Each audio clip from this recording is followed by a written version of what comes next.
IAS institute నిర్వహిస్తున్న all India scholarship exam pass అవ్వండి. 2 years ఫీజులో 50% మాత్రమే పే చేయండి. అదానీ గ్రూప్కు దెబ్బ గట్టిగా పడింది. సరిగ్గా 24 గంటల్లో అదానీ గ్రూప్ ఆస్తులు 2,60,000 కోట్లు ఆవిరైపోయాయి. బుధవారం 14,28,000 కోట్లున్న అదానీ గ్రూప్ల ఆస్తులు గురువారం తెల్లవారేసరికి 12.3 లక్షల కోట్లకు పడిపోయాయి. గతంలో హిడెన్బర్గ్ కొట్టిన దెబ్బ కంటే ఇప్పుడు అమెరికా కొట్టిన దెబ్బ అదానీ గ్రూప్ని కోలుకోనివ్వకుండా చేసింది. హిడెన్బర్గ్ గాయాల నుంచి బయటపడుతున్న తరుణంలో గౌతమ్ అదానీ సహా మరో 7 మంది పైన అమెరికాలో అరెస్ట్ వారెంట్ నమోదవడమే ఇందుకు కారణం. ఇంతకీ వీళ్లపైన కేసు ఎందుకు నమోదు చేశారు, అరెస్ట్ వారెంట్ ఎందుకు ఇచ్చారో ఓసారి ఈ స్టోరీలో చూద్దాం.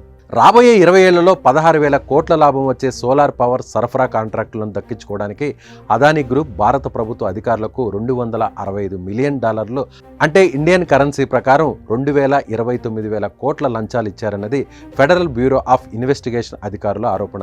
సోలార్ ఎనర్జీ పవర్ ప్రాజెక్ట్ రాబోతున్నట్లు ముందుగానే బ్యాంకులు ఇన్వెస్టర్లకు తప్పుడు సమాచారం ఇచ్చి నిధులను సమీకరించేందుకు ప్రయత్నించారని FBI చెబుతోంది. అయితే ఈ నిధుల సేకరణలో అమెరికా ఇన్వెస్టర్లు కూడా ఉండడంతో ఆ దేశం దర్యాప్తును ప్రారంభించింది. ఈ ఆరోపణల కిందే గౌతమ్ అదానీతో పాటు అతని బంధువు సాగర్ అదానీ సహా 7 మంది పైన కేసులు నమోదు చేసిన ఫెడరల్ అధికారులు వారి అరెస్టుకు వారెంట్లు కూడా జారీ చేశారు.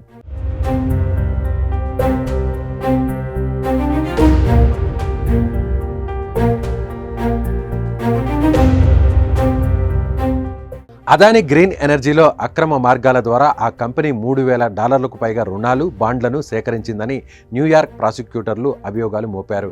US సెక్యూరిటీ చట్టాలను అదానీ గ్రీన్ ఎనర్జీ సంస్థ ఉల్లంఘించిందని, అమెరికా ఇన్వెస్టర్ల నుంచి దాదాపుగా $175 మిలియన్ పైగా పెట్టుబడులను సమీకరించిందని ఆరోపించింది.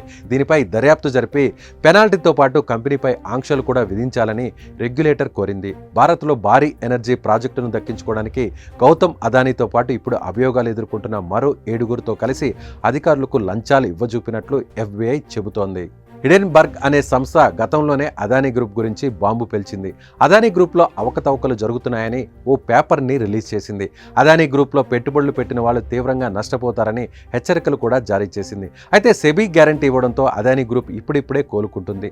సరిగ్గా ఇదే సమయంలో అమెరికా బాంబు పేల్చడం, గ్రీన్ ఎనర్జీ విషయంలో అదానీ సంస్థ అధికారులకు లంచం ఇచ్చి పెట్టుబడులు సేకరించే ప్రయత్నం చేస్తుందని బయటపడడం, అదేవిధంగా అమెరికాలో కేసు కూడా నమోదు కావడంతో అదానీ సంస్థల ఆస్తులు దాదాపుగా 2.5 లక్షల కోట్లు 24 గంటల్లోనే ఆవిరైపోయాయి.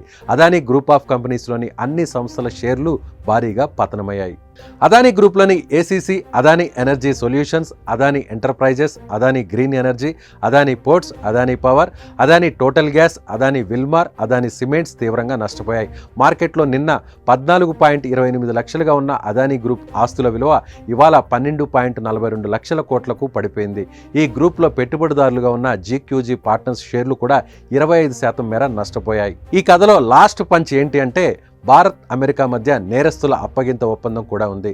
తాజా ఆరోపణలు రుజువైతే ఈ కేసుల్లో నిందితులంతా అమెరికాలో శిక్షను అనుభవించాల్సి ఉంటుంది. ఇప్పటికైతే అదానీ పైన అరెస్ట్ వారెంట్ జారీ అయింది. అప్పగింతల విషయంలో భారత ప్రభుత్వం ఎలా స్పందిస్తుందన్నది ఆసక్తికరంగా మారింది.